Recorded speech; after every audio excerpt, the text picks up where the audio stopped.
Well, the new year starting us off with the Peach Bowl. 4th seed Arizona State taking on the 5 seed in Texas in the ATL, of course.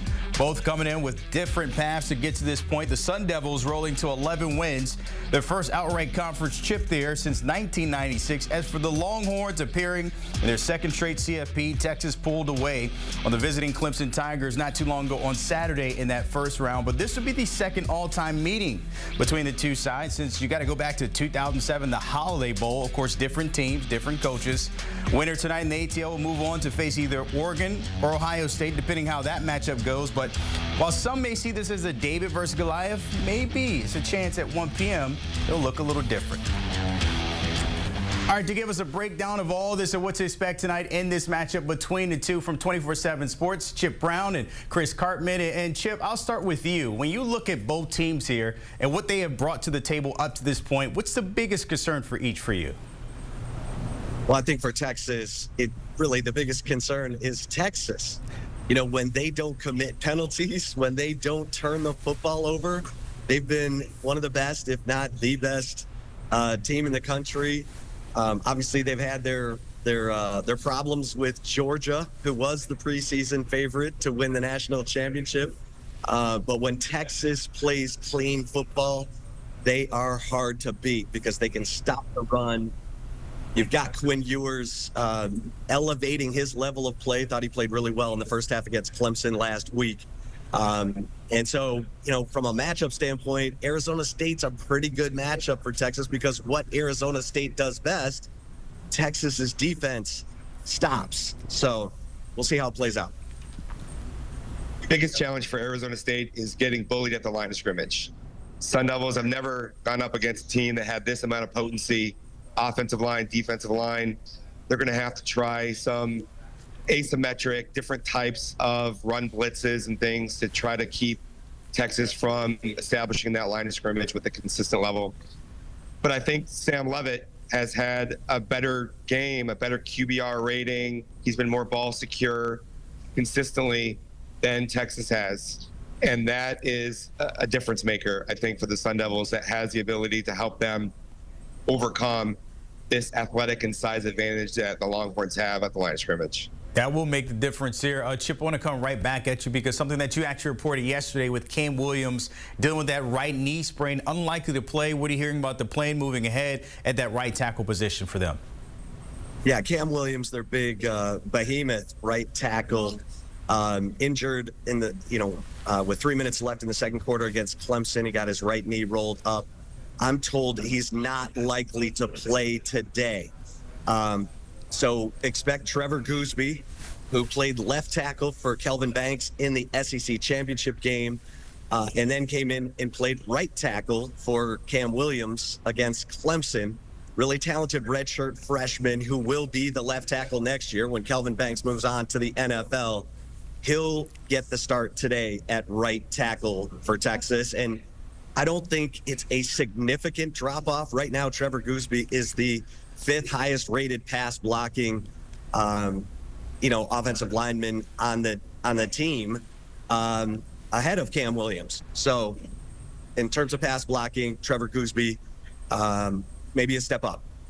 So Gooseby moving in there. I'm curious because, look, we talk about this all season long. There's plenty of playmakers across the board. Chris, focusing on Cam Scatterbo, let's just say Coach even joked that he believes he can beat Michael Jordan one-on-one. He believes he's the best running back in the game that we've seen this year. But in terms of impact in this game, what do you expect from him? He's going to get the ball a lot, especially with Jordan Tyson, star receiver, not available for ASU due to the collarbone injury. I really think you're going to see a lot of screen game, a lot of passing concepts to try to get the ball to Scatterbo in space. ASU has great blockers on the perimeter, wide receivers, tight ends, and that's something that can negate Texas's strength at the line of scrimmage. There's no way that ASU is going to have a highly successful offensive performance without a strong effort by Scatterbo. He needs 75 rushing yards to break the single season all-time record at ASU. He's the only Big 12 player who's had, in history, who's had 1,500 rushing yards and over 500 receiving yards in a season. So he's as important as anybody in the game that we've played today. Over 2,000 yards there when it comes to him in that running game we've seen. And, of course, the confidence is an all-time high. We're hoping the confidence is high when it comes to Quinn Ewers here, Chip. His impact, what do you expect from him? Yeah, I mean, Quinn Ewers has had an up-and-down season. Obviously, he was affected by a couple of injuries, the oblique strain at midseason, then an ankle injury late in the season. But he is getting some distance from those injuries. I thought he was outstanding against Clemson in the first half last week, 11 of 14 passing as Texas got up early, 28-10. Then they had some failed fourth down attempts that allowed Clemson to get back into that game. As well as, look, the best friend of a quarterback is a running game. Texas ran it for 292 yards last week against Clemson. They need to pound the football. To Chris's point, Texas has the strength, the depth in the trenches that Arizona State does not. Texas needs to bully Arizona State. They need to run it 50 times today and sort of beat Arizona State at its own game. And maybe Quinn Ewers only has to throw it 20 times. When he has to throw it 40 times, it's not good for Texas.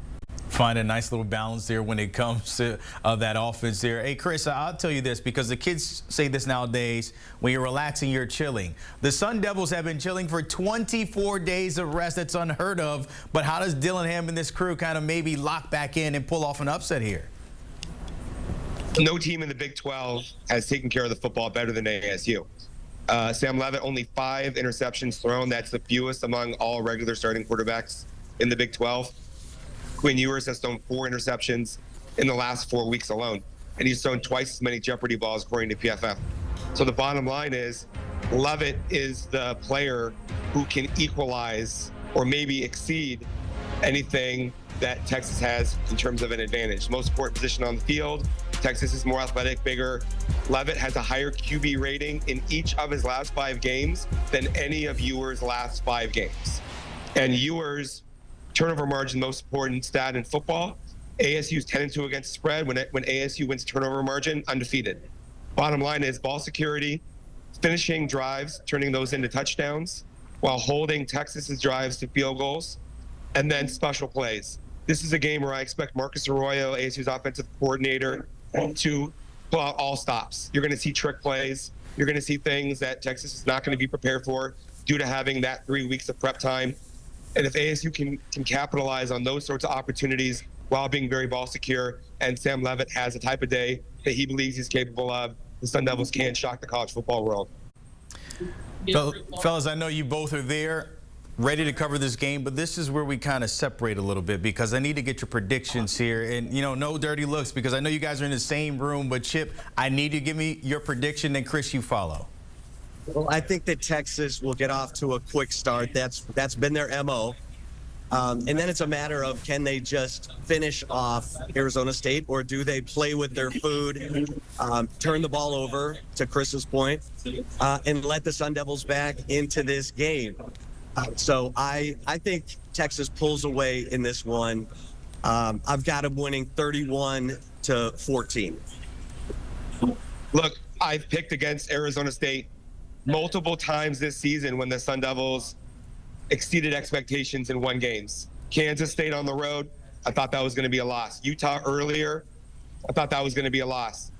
They keep winning.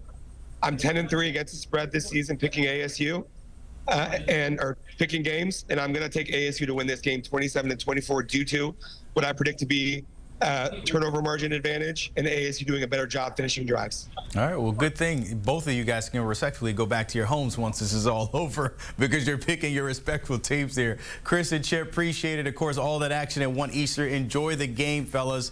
Of course, when it comes to this matchup in that Peach Bowl in the ATL, I mentioned this is the first time they've seen each other since that Holiday Bowl back in '07. The winner moves on, of course, to the Cotton Bowl between Oregon or Ohio State, depending on who wins that game. But ASU coming in as a Big 12 champ, and the Longhorns trying to do some damage and move on.